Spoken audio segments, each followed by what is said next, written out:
चल उड़ जा रे पंछी के अब ये देश हुआ बेगाना। चल उड़ जा रे पंछी। सोमेश्वर लोध घाटी। आप सभी प्रेमियों का अपने इस नए कार्यक्रम यानी कि टूरिज्म ऑफ उत्तराखंड में हम स्वागत करते हैं।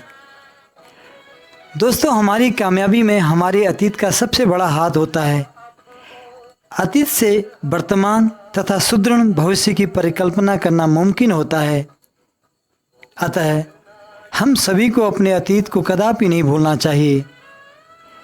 इससे पहले कि आने वाले दिनों में मैं आपके करीब कई अन्य वीडियोज प्रस्तुत करूं, सबसे पहले आज मैं आप सभी को अपने पैतृक गांव की सैर पर लिए चलता हूं।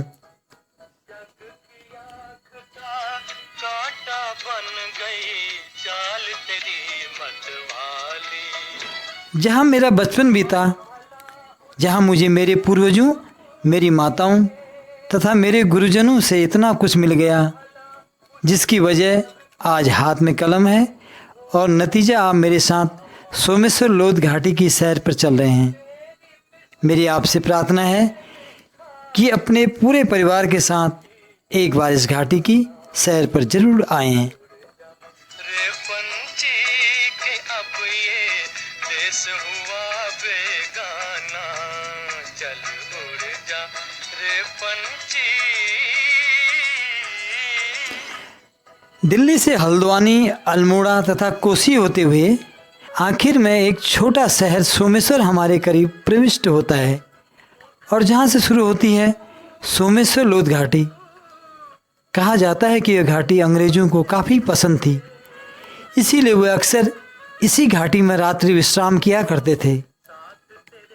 कुछ वर्ष पूर्व सोमेश्वर छोटी सी बाजार हुआ करती थी, मगर देखते ही देखते आज यह काफ़ी बड़ा शहर बन चुका है।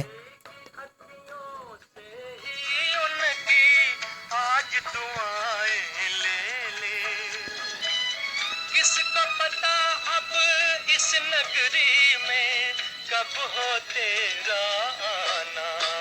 चल उड़ जा रे पंछी के अब ये देश हुआ बेगाना।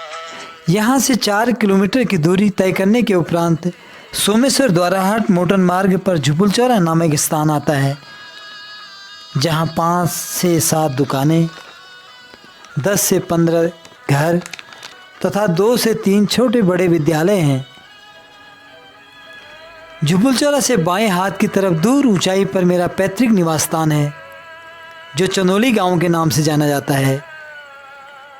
झुपुलचौरा से यहाँ जाते समय एक छोटी सी नदी तथा एक मंदिर आता है, जिसे साई नदी तथा कालिका मंदिर के नाम से पुकारा जाता है। चनोली गांव ऊंचाई पर स्थित है, इसीलिए यहाँ जाते समय बीच बीच में रुक कर जाते हैं। चनोली गांव का यह मंदिर काफ़ी पुराने मंदिरों में से एक है। एक अनुमान के अनुसार शायद इसकी स्थापना चंदू के शासनकाल में हुई होगी।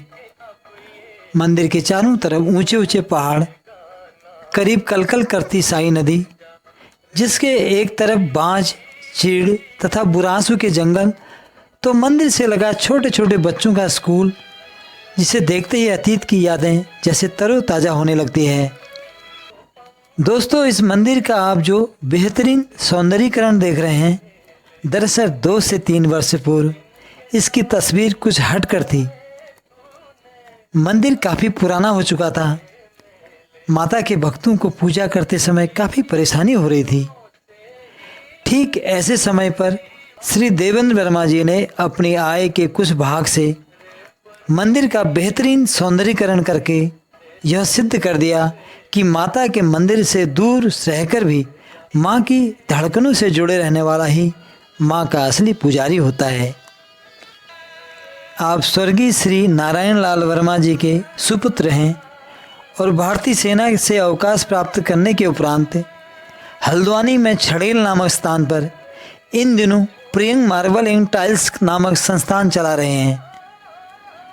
आप अपने पैतृक गांव के अलावा उत्तराखंड के कई मंदिरों का सौंदर्यीकरण कर चुके हैं।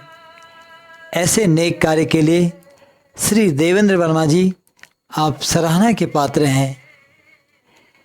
मैं इस कार्यक्रम के माध्यम से अपने सभी दर्शकों से विनती करता हूं कि आप भी हमारी इन धरोहरों को खंडहर होने से बचाएं। कालिका मंदिर के बाद आइए अब मैं आपको राजकीय इंटर कॉलेज सलौंज ले चलता हूं, जहां आज भी बचपन की कई ऐसी यादें छुपी हुई हैं जो यहाँ पर बिताए गए लंबे समय को ठीक सिनेमा के चित्रों की भांति हमारे सामने लाती है।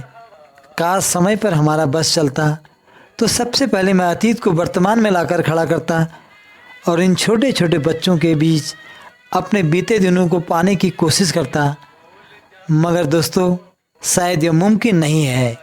सोमेश्वर लोध घाटी के इर्द गिर्द हरी भरी फसल और दूर ऊंचाई पर एक से लगे दूसरे गांव को देखते ही यहाँ आने वाले पर्यटक कुछ देर के लिए आत्मविभोर हो जाते हैं।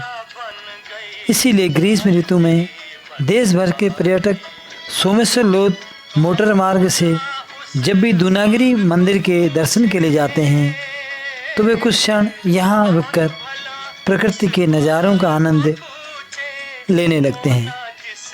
इसलिए आप भी यहाँ एक बार अवश्य आएं। इति उत्तराखंड कल आज और कल। धन्यवाद।